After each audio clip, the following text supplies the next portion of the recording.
Hey 209, we're going to be finishing up Wish. We have a few more chapters left, starting with chapter 28. And so the summer drifted by up there in the Blue Ridge Mountains. I was glad when Bible school was over, and all I had to do was play cards on Howard's porch or take Wishbone down to the creek. Some days we rode our bikes to nowhere in particular, and once in a while we sold vegetables and bread and butter pickles out of a wagon at the end of our driveway. Mrs. Odom taught me how to crochet and helped me make a scarf for Bertha. Gus took me fishing, and I even won a few Bible bucks in Sunday school. Jackie called every now and then. She had a new boyfriend named Jake who drove a motorcycle. Carol Lee's parents didn't like him. But who cares, she said. Not me.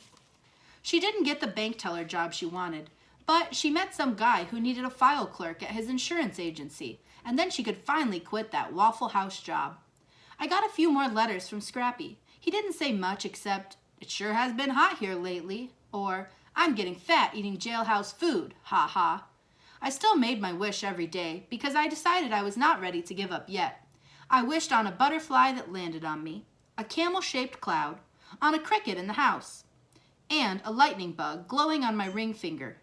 I found another four-leaf clover and a penny in a parking lot, and one time we drove across the state line into Tennessee, which is good for wishing if you clap 3 times first.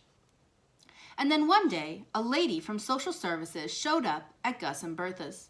She snooped around the house, her eyes flitting here and there, examining every little thing.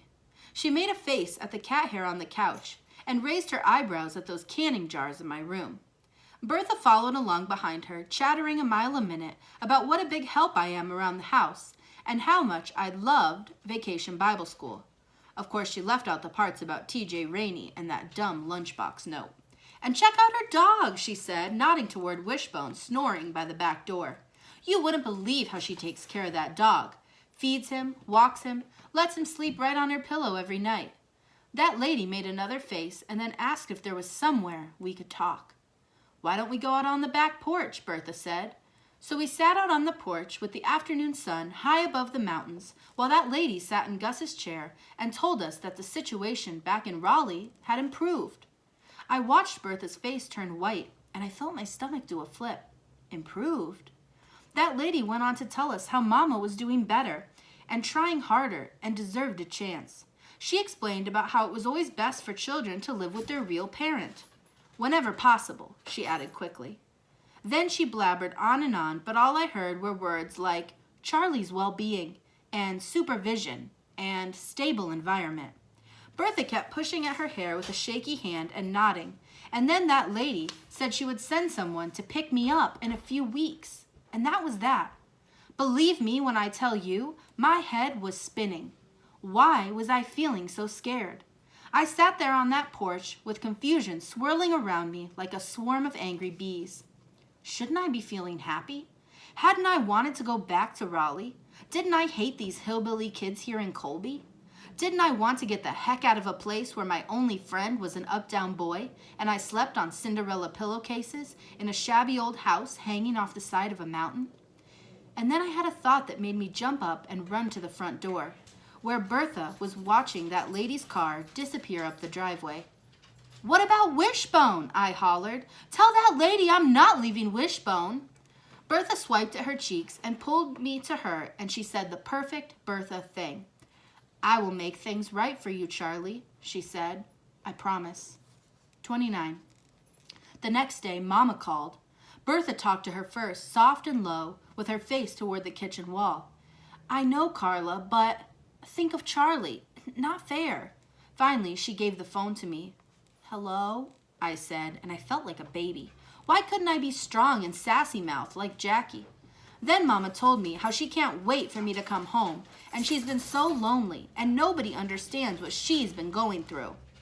And Jackie thinks she's all so darn grown up that she's not coming back home, and that's fine by me, she said. After that, she started on Scrappy, what a no-good-nothing he is, and how he left her high and dry. "Doesn't anybody ever think of me?" she said. I knew I wasn't really supposed to answer that, so I didn't. "Scrappy got a tattoo of a blackbird in a cage on the back of his hand," I said. And guess what happened next? She hung up! Click! Just like that. "What happened?" Bertha asked. I shrugged. I guess she didn't want to hear about that tattoo.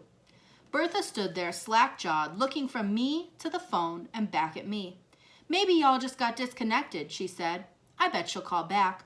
So we stood there staring at the phone while the refrigerator hummed and a cat purred beside us. But the phone didn't ring. Bertha shook her head. Nothing ever changes with her, she said. Carla, Carla, Carla. It's always about Carla. Then she grabbed me by the shoulders and said, I'm sorry, Charlie. I shouldn't have said that. It's okay. No, she said. No, it isn't. She's your mama. I wanted to ask Bertha if I really was going to go back to Raleigh, but I was scared to. Hadn't she said she would make things right? But what did that even mean anyway? I decided to walk down to the Odoms, hoping my swirling insides would settle down. I clipped Wishbone's leash to his collar, and we set off down the road. I let him stop every now and then to sniff a tangle of weeds or inspect a tin can on the side of the road. My swirling stomach didn't settle down until the Odom's house came into view. Then, just the sight of it set things right again. That weed-filled yard was littered with balls and tools and shoes. Burl's legs stuck out from under his truck in the driveway. Music from a radio drifted out of Mr. Odom's shop in the garage. Cotton was lining up bricks along the edge of the road, and Lenny was swinging a baseball bat at rocks that hit the roadside with a clang. And then there was Howard, working on a crossword puzzle on the steps. By the time I got to the front porch, Mrs. Odom was already out the door giving Wishbone a piece of cheese.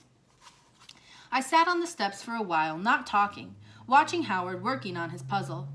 The thing about Howard was, you could be with him and talk, or you could be with him and not talk. He liked you either way. We went inside to play Monopoly, which I personally think is boring, but Howard likes it. Wishbone got mud on the floor, but Mrs. Odom didn't even care.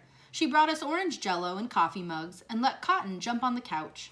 I kept trying to make myself tell Howard about that squinty-eyed social services lady and how the situation at home had improved. I wanted to put a smile on my face and take a deep breath and say, guess what? I'm going back to Raleigh. But I just sat there eating orange jello while Howard put another hotel on Boardwalk. Jackie called that night and told me she couldn't wait to see me again. She told me her new boyfriend, Jake, would take me for a ride on his motorcycle, and she could put blue streaks in my hair if I wanted.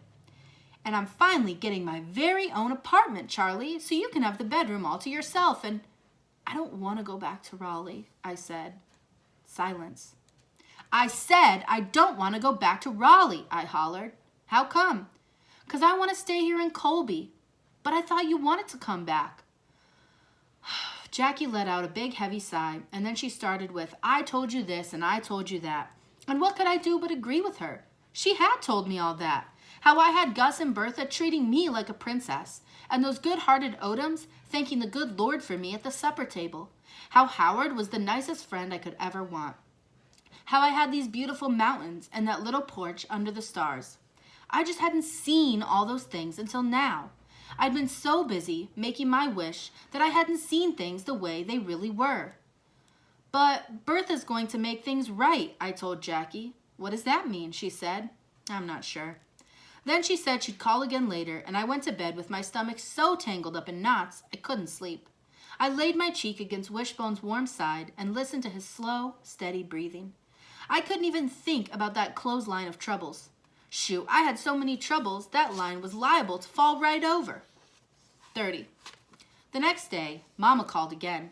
I could hear her voice clear across the kitchen while she talked to Bertha, loud and fast. Bertha kept saying, slow down, Carla, and what are you talking about? Then she said, wait, what? Chattanooga? With who? For how long? Bertha kept shaking her head and her face got redder by the minute. Then she hollered, what about Charlie? You know, your daughter. Bertha almost never got mad about anything more than a cat bringing a mouse inside, so it was a bit of a shock to hear her yelling like that. But then it got worse. She lit into Mama, telling her how she needed to get a hold of herself and act like a mother, how she needed to think about somebody besides herself sometime. So you're just gonna waltz up to Chattanooga and come back and be a mother when you're good and ready? Is that it, Carla? And then Bertha was staring at the phone in her hand, and the silence on the other end felt heavy and sad in that little kitchen. Am I going back to Raleigh? Popped out of my mouth when I wasn't even expecting it to. No, you aren't, Bertha said.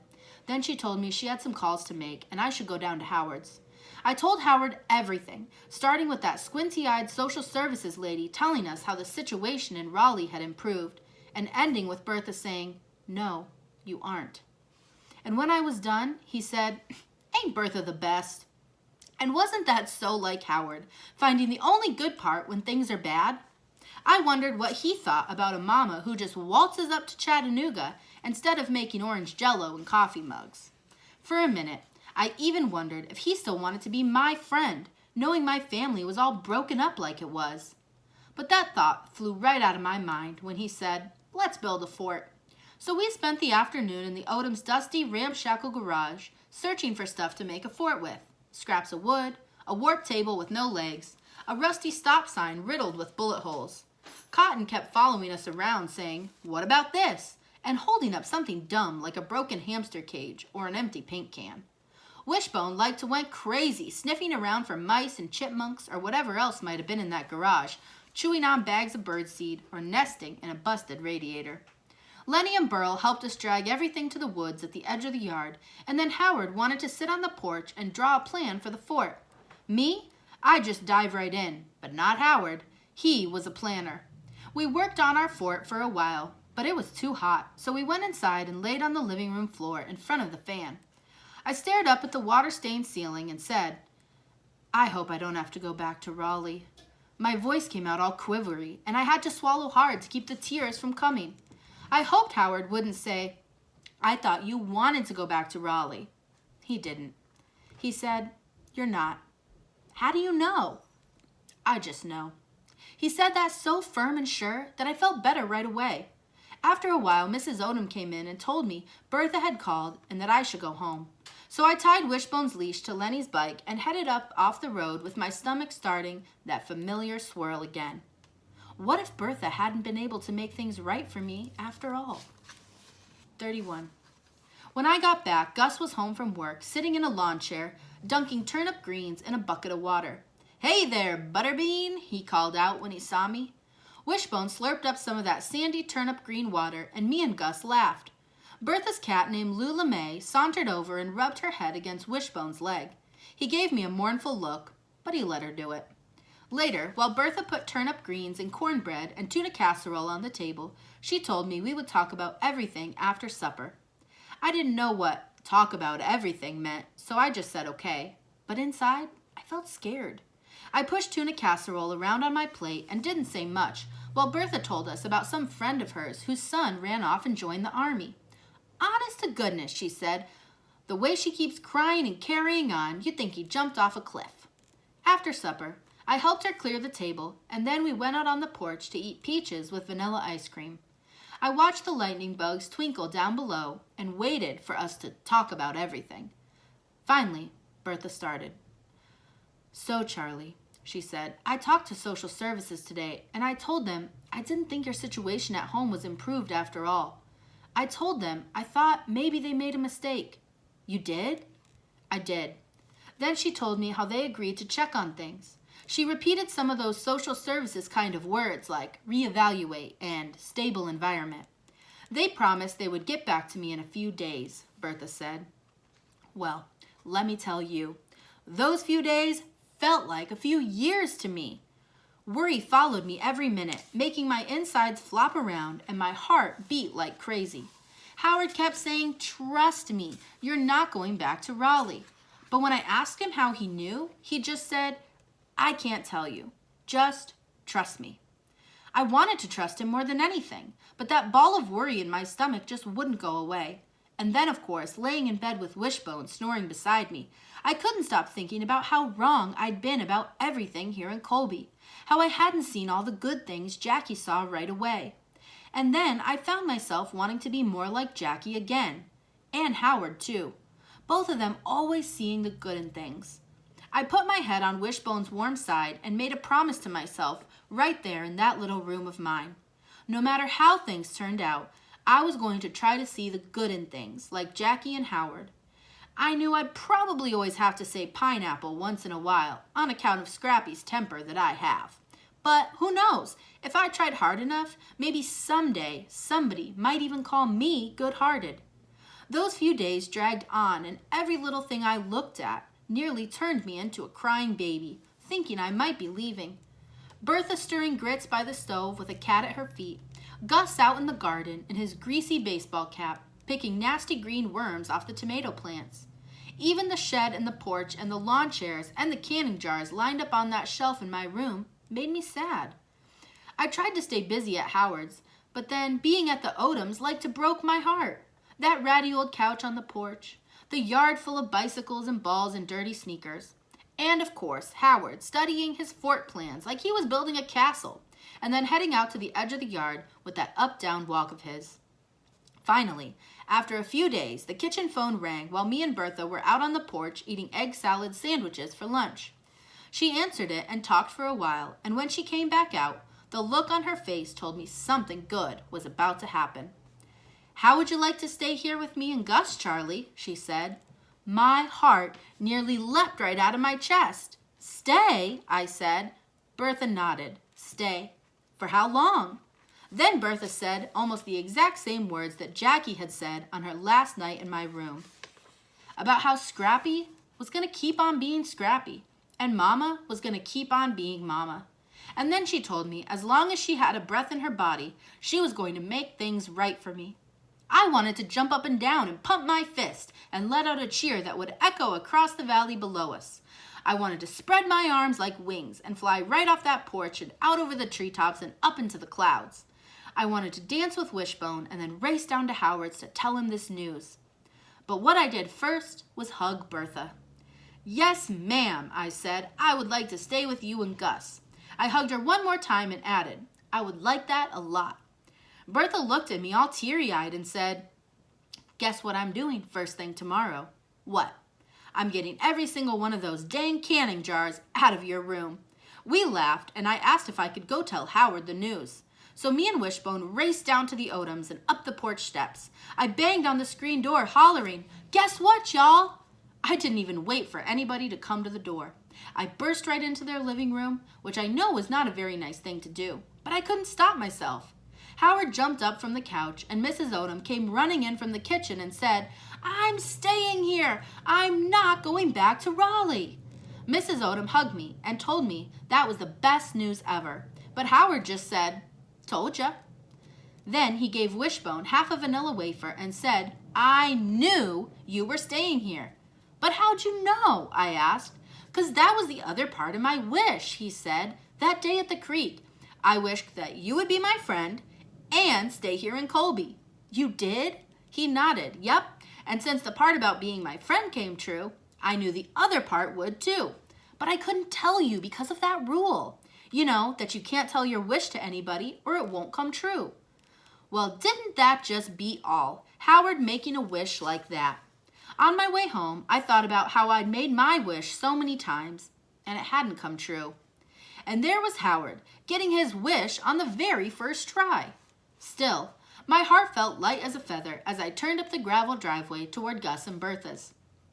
That night, after supper, we sat out on the porch and ate blackberry cobbler and listened to Bertha's stories.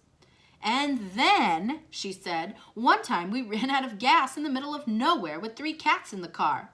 Remember that, Gus?" He nodded and said, "Yep."